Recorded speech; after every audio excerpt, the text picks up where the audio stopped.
A'udzu billahi minasyaitonir rajim. Bismillahirrahmanirrahim. Assalamualaikum warahmatullahi wabarakatuh.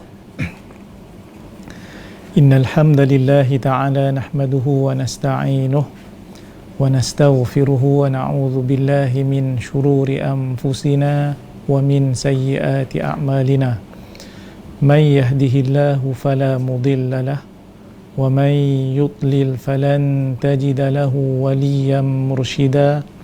Wa usalli wa usallim ala sayyidina Muhammadin sallallahu alaihi wasallam, imamil muslihin wa sayyidil mujahidin wa ala alihi wa sahbihi ajma'in, amma ba'd.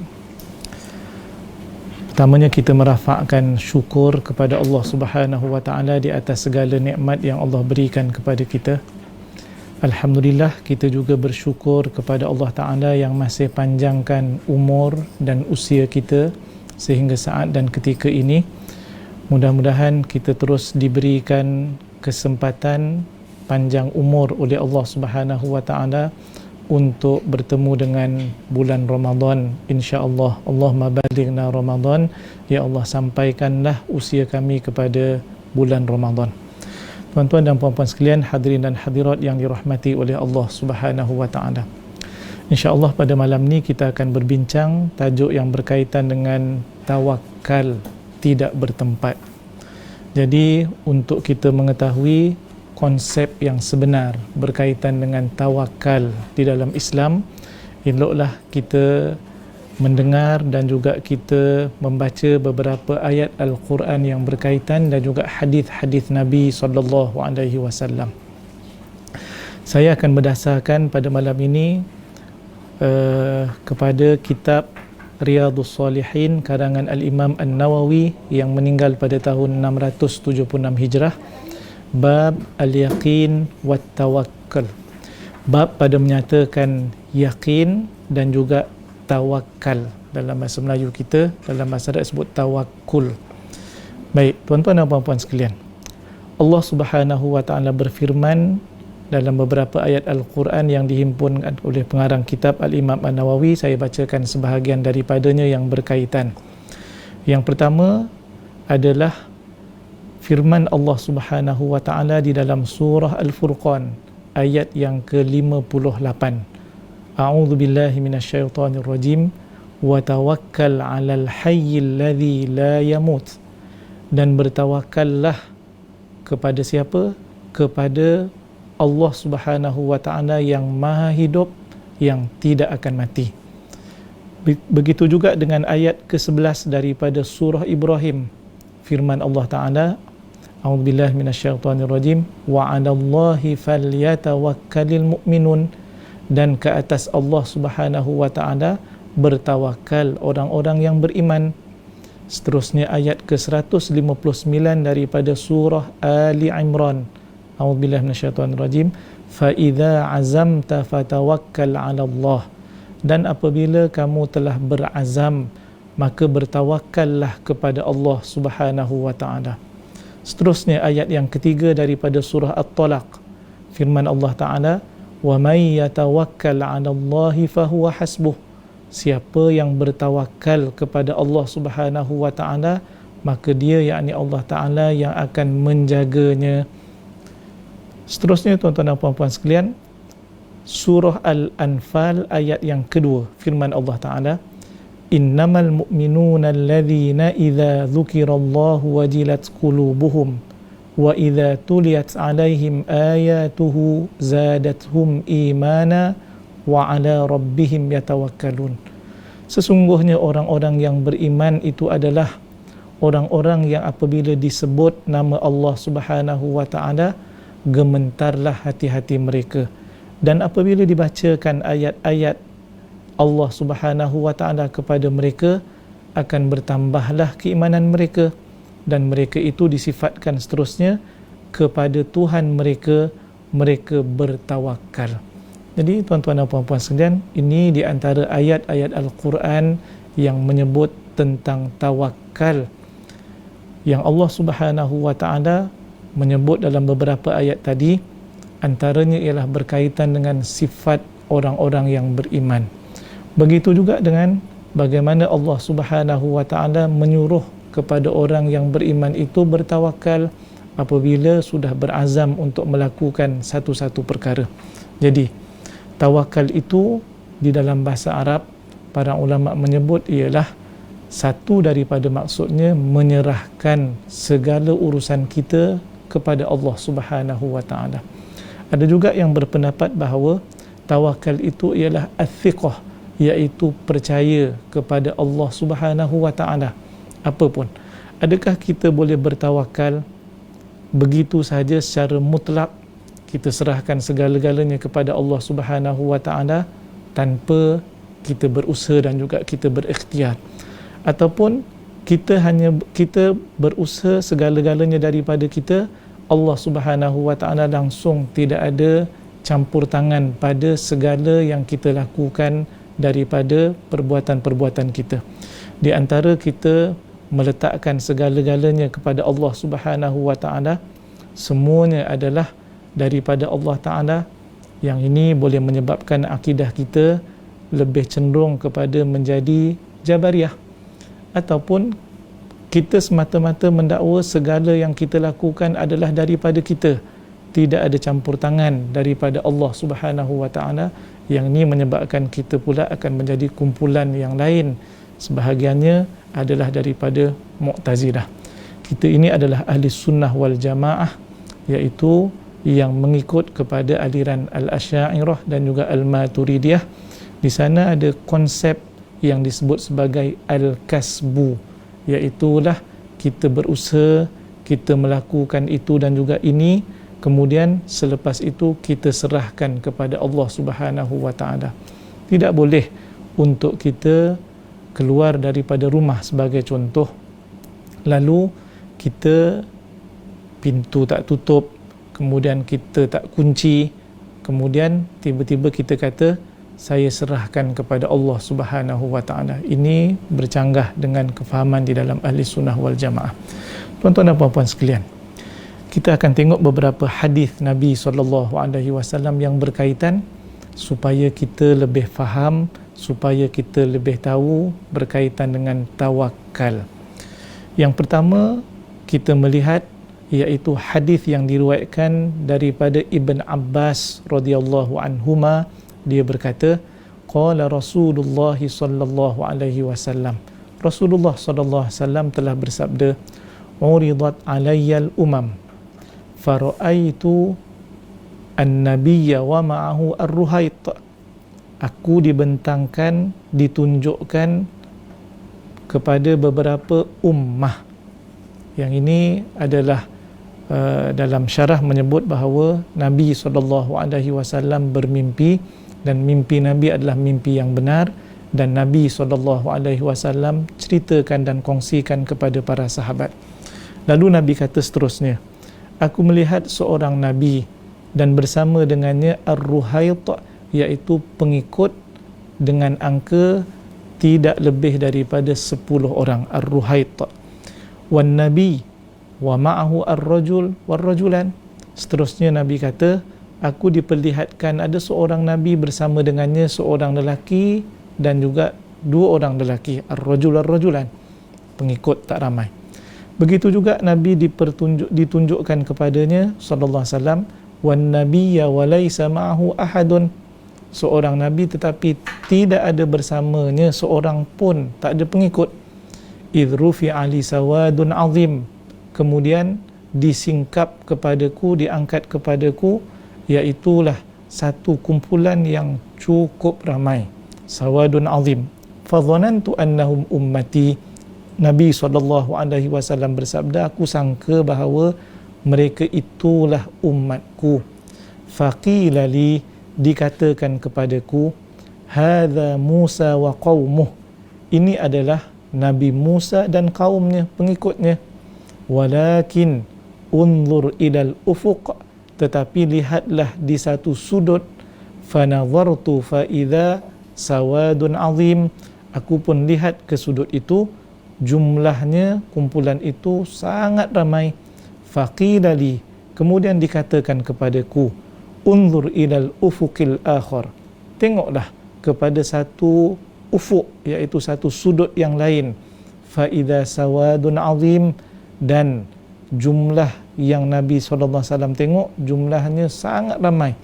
Faqila li, suara itu berkata kepadaku, hadhihi ummatuk, ini adalah umatmu, wa ma'hum sab'una alfan, dan bersama dengannya 70,000 orang, yadkhulunal jannata bighairi hisabin wala azab, masuk dalam syurga jumlah yang begitu ramai tadi tanpa dihisab dan tanpa diazab.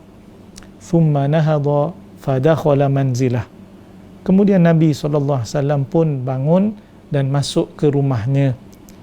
Manusia dengan maksud para sahabat yang lain, perawi kata para sahabat yang lain pun berkata dan bercakap-cakap tentang apa yang Nabi SAW sebutkan tadi, iaitulah umatnya yang masuk ke syurga tanpa dihisab dan tanpa diazab. Sebahagian mereka berkata, para sahabat, boleh jadi mereka itulah orang-orang yang menjadi sahabat Rasulullah SAW, yang sentiasa mendampingi Rasulullah SAW. Ini sebahagian mereka berkata. Wa qala ba'dhum, dan berkata sebahagian yang lain, boleh jadi fala'allahumul ladzina wulidu fil Islam, mereka ini adalah orang-orang yang dilahirkan dalam keadaan memang beragama Islam, bukan sebagaimana para sahabat, tetapi mereka ini dah memang mak ayahnya juga Islam. Falam yusyriku billahi syai'a, dan mereka tidak pernah mensyirikkan Allah Subhanahu wa taala. Mereka sedang berbincang dan bercakap-cakap tentang perkara itu, Rasulullah sallallahu alaihi wasallam pun keluar bertemu dengan para sahabat, dan Nabi bertanya, "Malladzi takhuduna fih?" Apakah yang kalian sedang sembangkan, yang sedang bicarakan? Maka mereka semua pun berkata tentang apa yang mereka cuba teka, iaitulah umat Nabi SAW yang masuk ke dalam syurga jumlahnya 70,000 orang, tidak dihisab dan tidak diazab. Ini satu nikmat daripada Allah Subhanahu wa taala.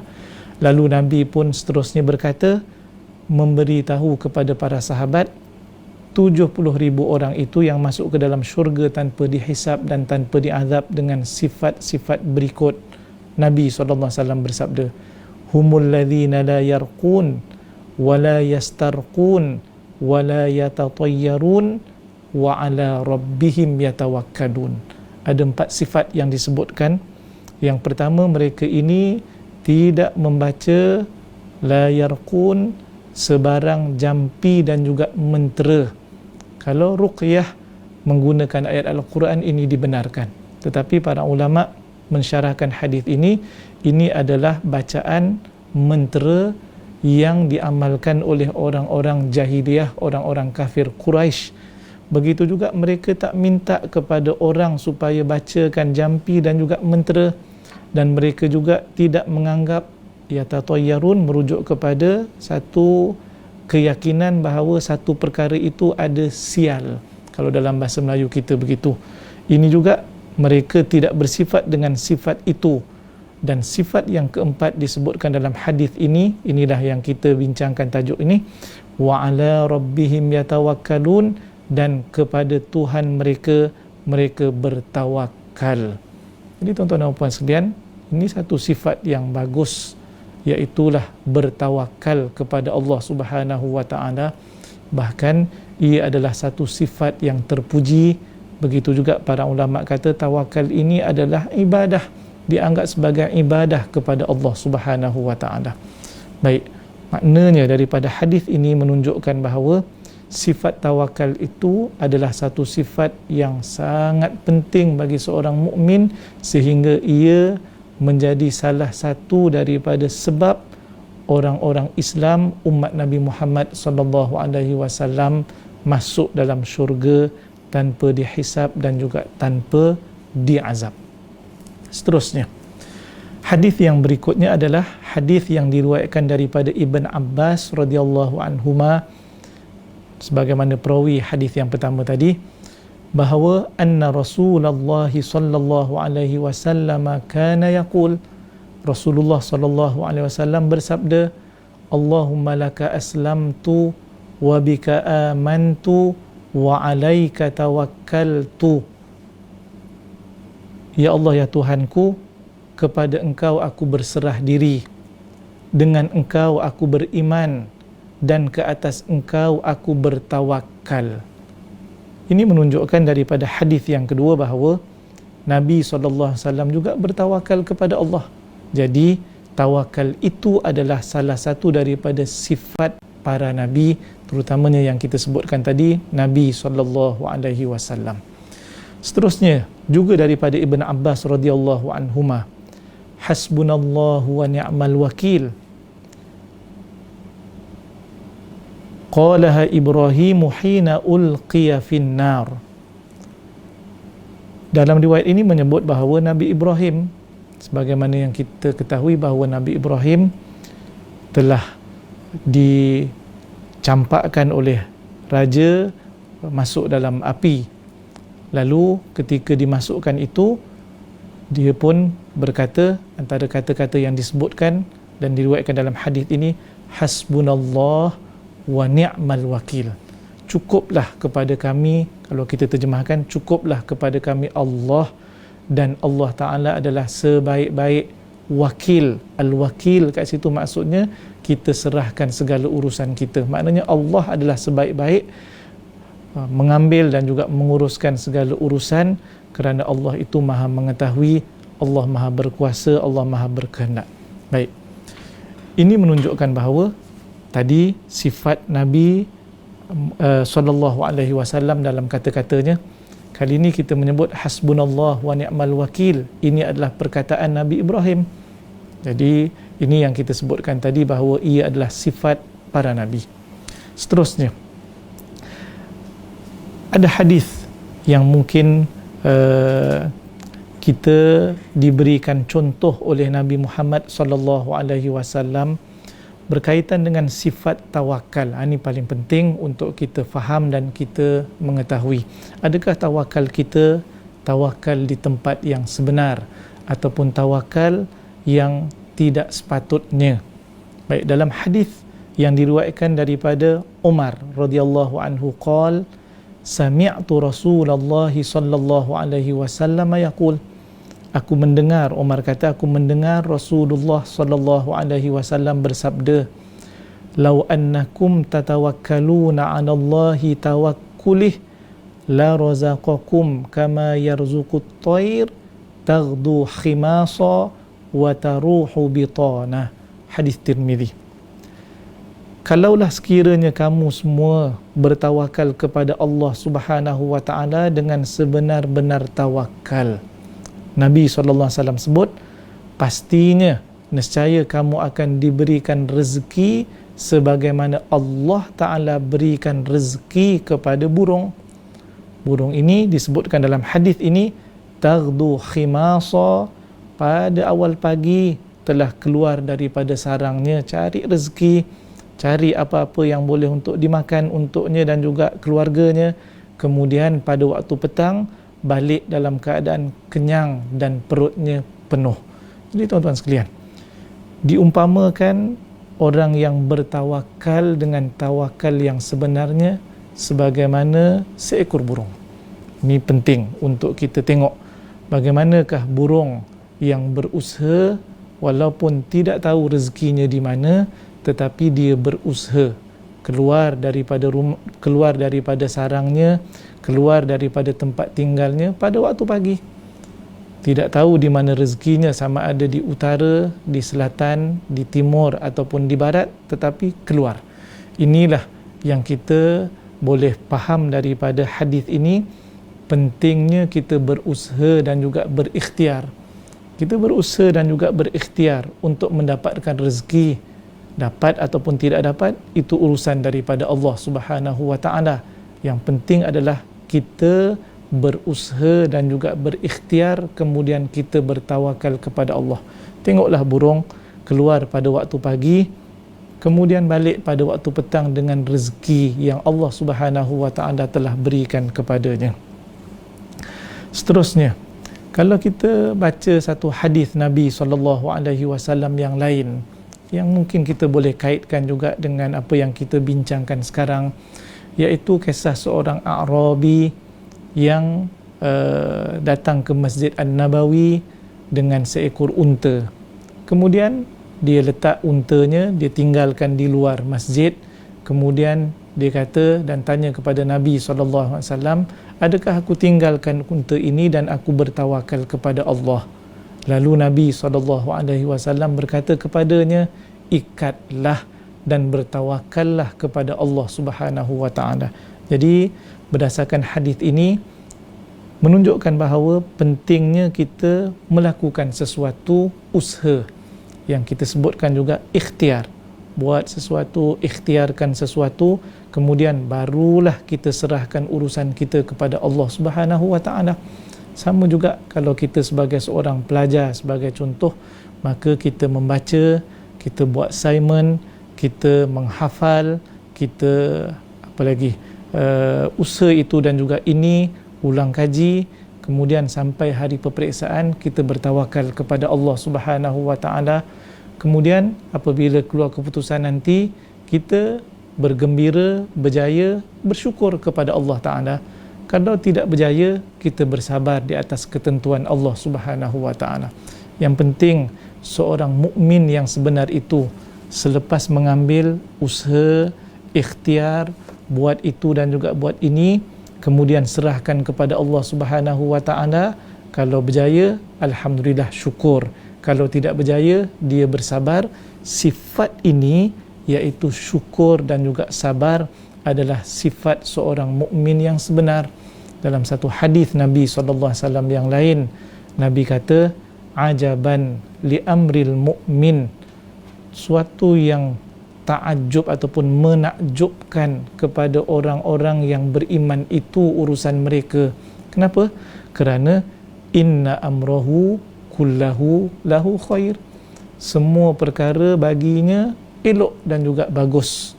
Idza asabathu sarra syakara wa dzalika khairul lah, apabila diberikan kepadanya yang dipanggil sebagai as-sarra, kegembiraan, perkara yang seronok, perkara yang bagus, maka dia akan bersyukur kepada Allah Ta'ala dan perkara itu baik.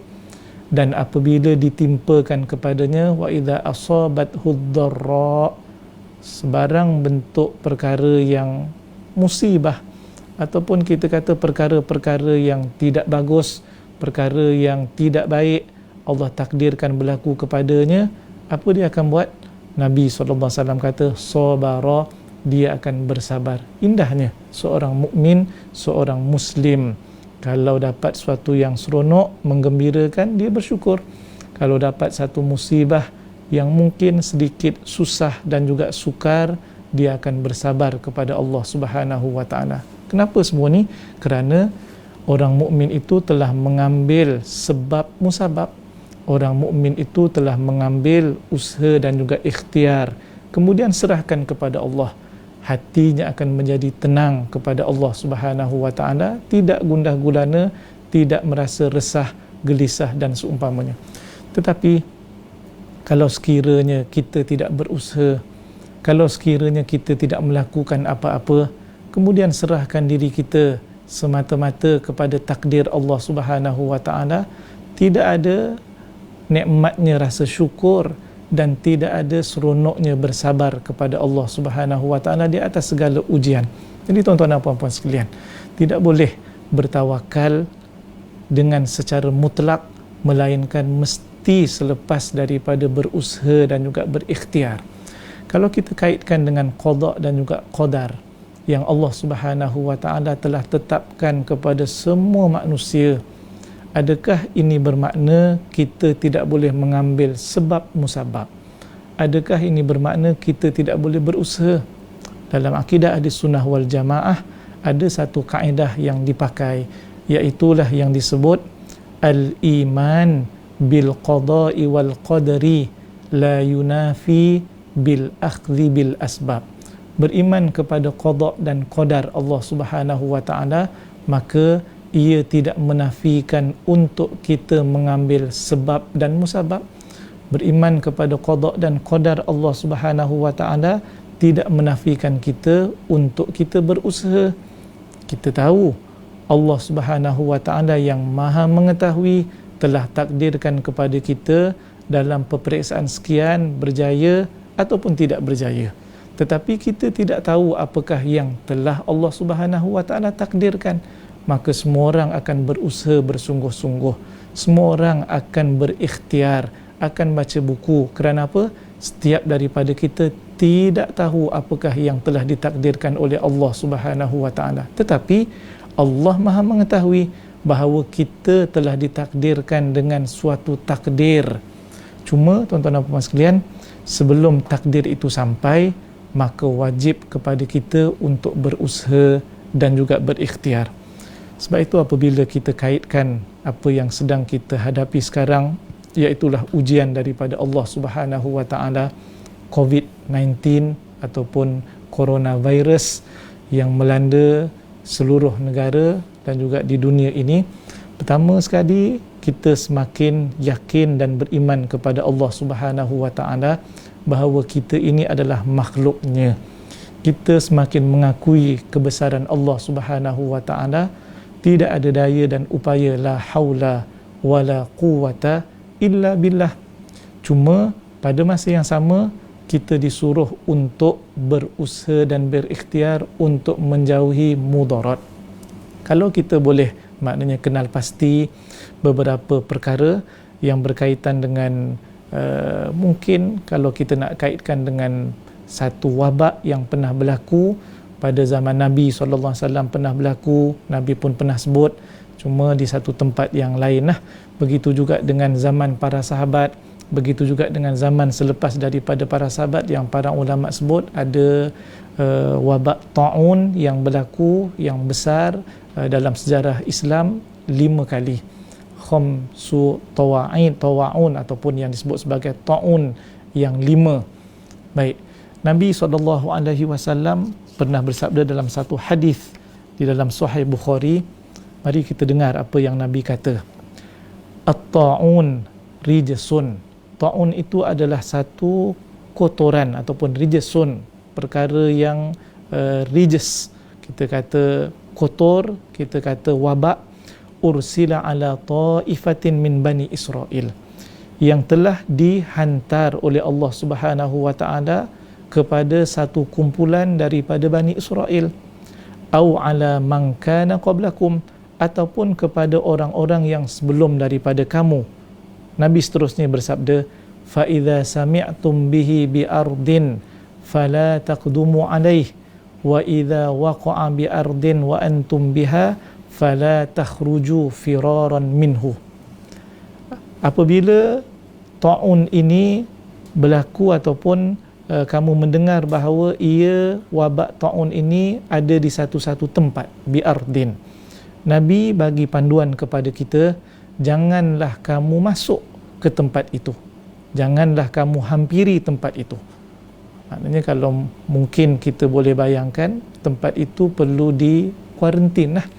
Yang sekarang kata mungkin lockdown ataupun kita kata juga kawalan, perintah kawalan pergerakan dan seumpamanya, tak boleh masuk.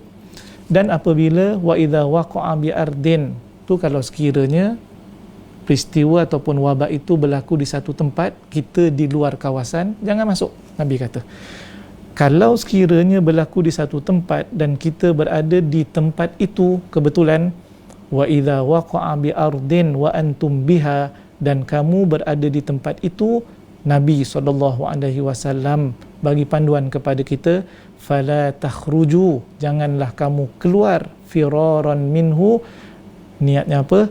Untuk lari daripadanya. Ni kenapa? Kalau kita ambil apa yang disebutkan oleh Dr. Syekh Mustafa Al-Bugha, salah seorang daripada tokoh ilmuwan yang masih hidup lagi dan syarahkan hadis mukhtasar Sahih Bukhari, saya ambil catatan yang ditulis oleh beliau, menyebut kenapa dalam hadis ini Nabi kata kalau kita di luar kawasan itu jangan masuk, kalau kita pula berada dalam kawasan itu jangan keluar. Wala'alla al-hikmah, Syekh berkata, wala'alla al-hikmah fi hadzal hadis, boleh jadi hikmahnya dalam hadis yang disebutkan ini adam, iaitulah supaya naqlil marad, supaya penyakit itu ataupun wabak itu tidak berpindah. Ini yang telah maknanya nyatakan hikmah daripada hadis Nabi SAW itu, orang yang di luar jangan masuk ke dalam, orang yang di dalam pula jangan keluar, supaya wabak dan penyakit itu tidak berpindah. Maknanya biarlah di satu kawasan itu, biar dia di situ, yang kalau kat dalam, kalau orang dalam itu keluar, maka wabak itu akan dibawa keluar dan akan kena pada orang yang lain. Kalau sekiranya orang yang tidak berada di dalam pula, jangan kita masuk ke dalam supaya apa? Supaya tidak terkena wabak itu. Sebab itu penting untuk kita memahami yang dipanggil tawakal tadi. Kalau kita kaitkan dengan apa yang disebut oleh Imam Fakhruddin Ar-Razi ketika mentafsirkan ayat Al-Quran, iaitulah ayat yang kita bacakan tadi, fa idza azamta wa idza azamta fatawakkal 'ala Allah. Apabila kamu berazam melakukan satu-satu perkara, maka bertawakallah kepada Allah. Imam Fakhruddin Ar-Razi dalam tafsirnya yang disebut sebagai tafsir Al-Kabir ataupun dikenal sebagai Mafatih Al-Ghaib menyebut, banyak perbincangannya, antaranya dallatil ayatu, ayat ini menunjukkan bahawa ala annahu laisat tawakkul ayyuhmilal insanu nafsah, bukanlah menunjukkan bahawa tawakal itu seseorang manusia itu akan, kita panggil apa, ayyuhmila, ihmal, tidak mengambil berat tentang dirinya, serahkan semata-mata, tidak hiraukan dirinya, tak ambil berat dirinya. Bukan, itu bukan tawakal yang sebenar. Bali tawakkul, bahkan tawakal yang sebenar ialah seseorang insan itu menjaga dirinya dengan mengambil ayyura'iyal insanu al-asbab al-zahirah, iaitu seorang manusia, seorang insan, seorang mukmin itu bila bertawakal bermaksud mengambil sebab-sebab yang zahir. Contohnya, kalau nak berjaya, kena berusaha. Kalau tak nak kena wabak, maknanya kita kena jagalah daripada semua perkara yang boleh menyebabkan kita kena wabak. Untuk kita bermuamalah dengan beberapa nas Al-Quran ataupun hadis Nabi SAW, satu daripadanya kita memahami nas ataupun teks hadis dan juga ayat Quran, tapi pada masa yang sama mestilah kita memahami konteksnya. Konteksnya bagaimana? Kita perlu memahami waqi' virus ini, bagaimana sifatnya, bagaimana keadaannya, bagaimana dia boleh tersebar. Yang ini ahlul khibrah, iaitu orang-orang yang pakar daripada bidang kedoktoran dan seumpamanya. Ini lebih maknanya kita dah dapat banyak maklumat daripada apa yang telah mereka sampaikan kepada kita, bahawa dia boleh tahan beberapa ketika, bahawa dia boleh maknanya melalui droplet, iaitu titisan cecair daripada bersin, boleh juga daripada sentuhan. Daripada sentuhan itu kita pegang mata, kita pegang hidung dan juga seumpamanya. Baik, yang ni perlu difahami waqi' dan juga konteksnya. Saya ingin bacakan satu teks yang disebutkan oleh Imam Ibn Hajar Al-Asqalani, tokoh dalam mazhab Syafi'i, meninggal pada tahun 852 Hijrah. Ada satu kitab yang dicatatkan ataupun yang ditulis oleh beliau, Badlul Ma'un fi Fadlil Ta'un, menceritakan tentang wabak ataupun penyakit ta'un yang dikaitkan pada zaman beliau, yang telah maknanya ada satu amalan yang dilakukan oleh orang-orang Islam pada zamannya. Antaranya ialah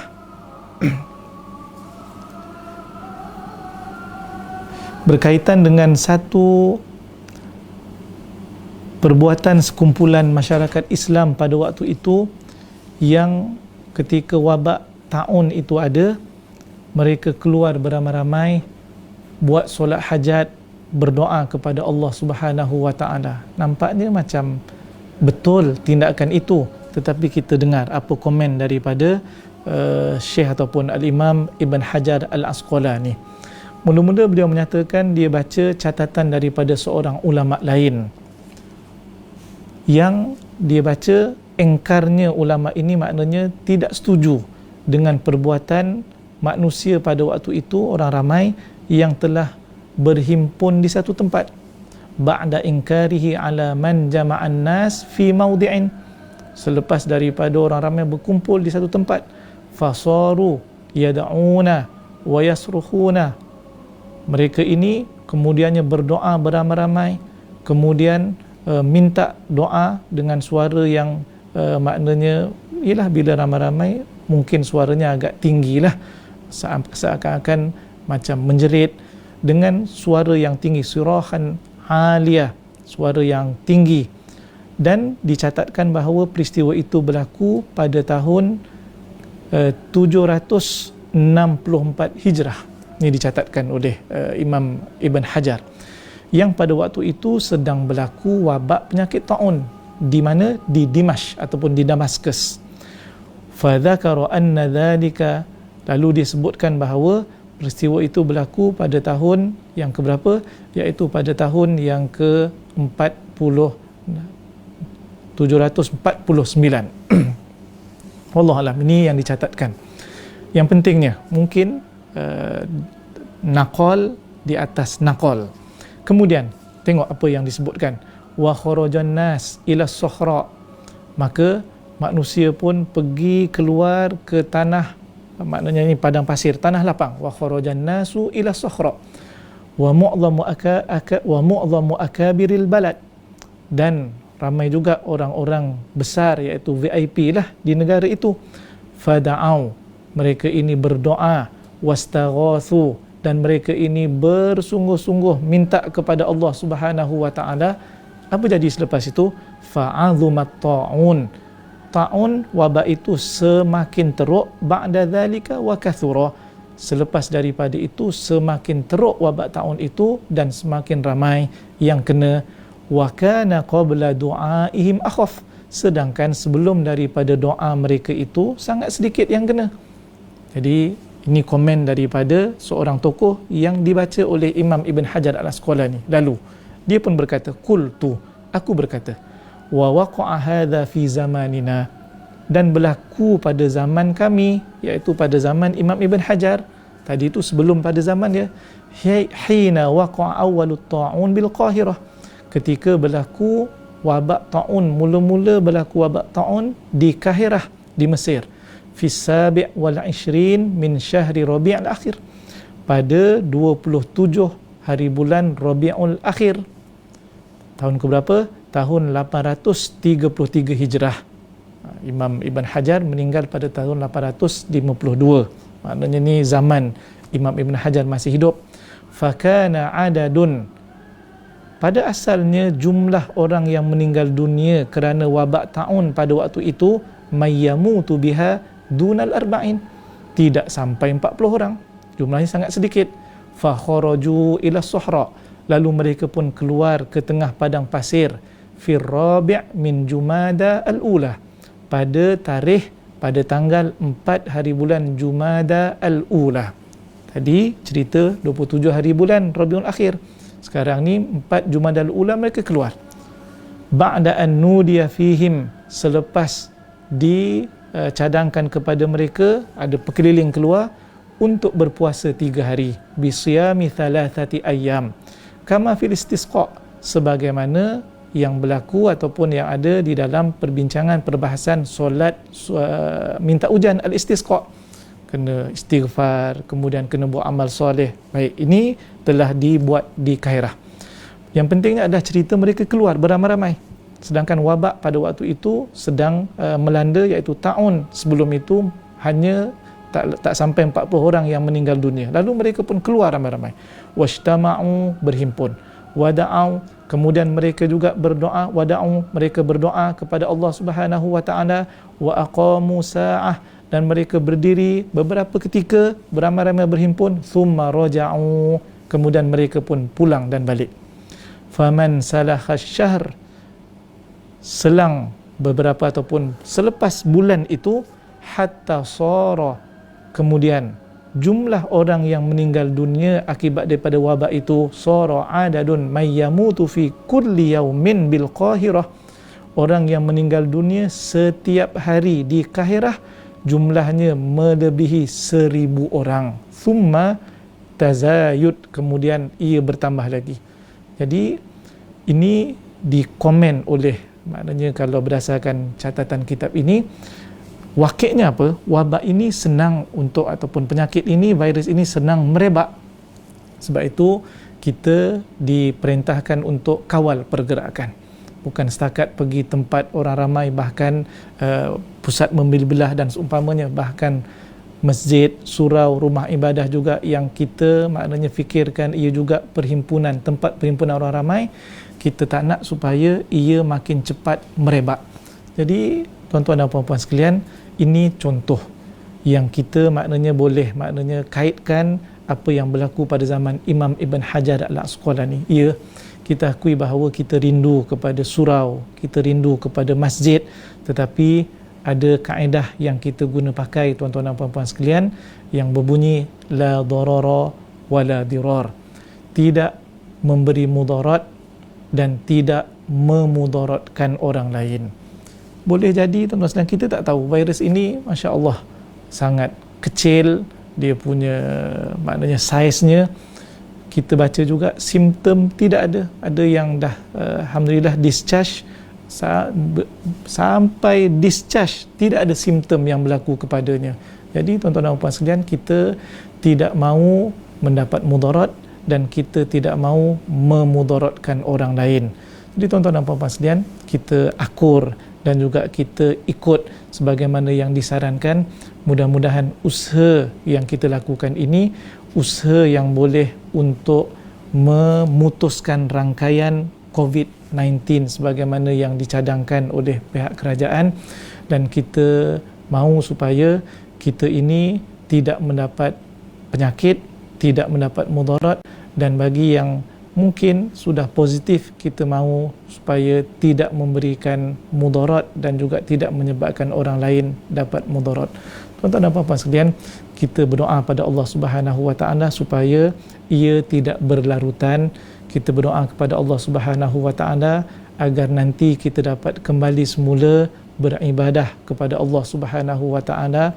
Kita dapat menyebut nama Allah Subhanahu Wa Taala, kita dapat berzikir, kita dapat melakukan ibadah secara beramai-ramai, kita dapat melakukan ibadah sebagaimana sebelum ini. Yang penting dalam tempoh ini kita sangat yakin kepada apa yang telah diputuskan oleh pihak berautoriti dengan beberapa kaedah yang diterima pakai di dalam fiqh, selain daripada la darara wala dirar, begitu juga dengan darul mafasid muqaddam ala jalbil masalih, mengelakkan mudarat itu diutamakan berbanding dengan mendapat manfaat. Dengan sebab berhimpun akan menyebabkan mudarat dan akan menyebabkan tersebar wabak, maka ini diutamakan walaupun kita terlepas beberapa fadilat, antaranya fadilat i'tikaf, antaranya fadilat untuk solat sunat tahiyat masjid dan seumpamanya. Begitu juga tuan-tuan dan puan-puan sekalian, kaedah yang berbunyi ad-darar al-ashad yuzal bid-dararil akhaf, bahawa mudarat yang besar, mudarat yang lebih bahaya itu akan ditolak, akan dibuang walaupun kita terpaksa menanggung mudarat yang sedikit. Siapa yang suka kita ini dikawal pergerakannya, seakan-akan kita tidak bebas? Siapa yang suka kita duduk rumah, tidak keluar daripada rumah berhari-hari? Tetapi tuan-tuan dan puan-puan sekalian, tak apalah walaupun ia mudarat, tetapi mudarat itu adalah mudarat yang kecil berbanding dengan mudarat yang besar, yang nanti bila ramai orang sakit, bila ramai orang yang maknanya terkesan dengan wabak ini, kita tidak akan dapat menjaga agama, kita tak akan dapat menjaga berkaitan dengan masjid dan juga surau kita, kerana nyawa kita ini juga perlu untuk dijaga. Dan kita doakan supaya yang diuji dengan oleh Allah Subhanahu Wa Taala dengan sakit, supaya mereka ini diberikan kesembuhan oleh Allah Subhanahu Wa Taala. Bagi mereka yang diuji dengan sakit ini juga supaya bersabar terhadap ujian ini dan kita elakkan daripada menyalahkan satu-satu pihak, kerana semua itu yang dah berlaku adalah di atas ketentuan Allah Subhanahu wa taala, qada dan juga qadar daripada Allah Subhanahu wa taala. Yang penting selagi mana kita belum lagi mendapat apa-apa musibah dan seumpamanya, kita disuruh untuk terus berusaha, kemudian kita bertawakal kepada Allah Subhanahu wa taala. Yang telah menemui Allah Subhanahu wa taala, kita doakan pahala yang besar kepada mereka dan diberikan ganjaran oleh Allah Subhanahu wa taala dengan syurga daripada Allah Subhanahu wa taala. Jadi tuan-tuan dan puan-puan sekalian, saya rasa cukup sekadar itu pada malam ini. Segala yang baik datang daripada Allah Subhanahu wa taala, yang kurang daripada saya, hakikat keduanya daripada Allah jua. Aqulu qawli hadza astaghfirullahal azim li wa lakum. Assalamualaikum warahmatullahi wabarakatuh. A'udzubillahi minasyaitonir rajim. Bismillahirrahmanirrahim. Alhamdulillahirabbil alamin. Wassalatu wassalamu ala asyrafil anbiya'i wal mursalin wa ala alihi wa sahbihi ajma'in. Allahumma faqihna fid din wa 'allimna at-ta'wil wahdina siratal mustaqim. Allahumma anfa'na bima 'allamtana wa 'allimna ma yanfa'una وزدنا علما. بسم الله الذي لا يضر مع اسمه شيء في الأرض ولا في السماء وهو السميع العليم. نعوذ بكلمات الله التامات من شر ما خلق. اللهم يا دافع البلاء ادفع عنا الوباء والغلاء والزنا والربا والمحن وسوء الفتن ما ظهر منها وما بطن عن بلدنا هذا خاصة وعن سائر بلاد المسلمين عامة. اللهم أنت الله لا إله إلا أنت الغني ونحن الفقراء. اللهم إنا نعوذ بك من زوال نعمتك وتحول عافيتك وفجاءة نقمتك وجميع سخطك. وصلى الله على سيدنا محمد النبي الأمي وعلى آله وصحبه وبارك وسلم والحمد لله رب العالمين.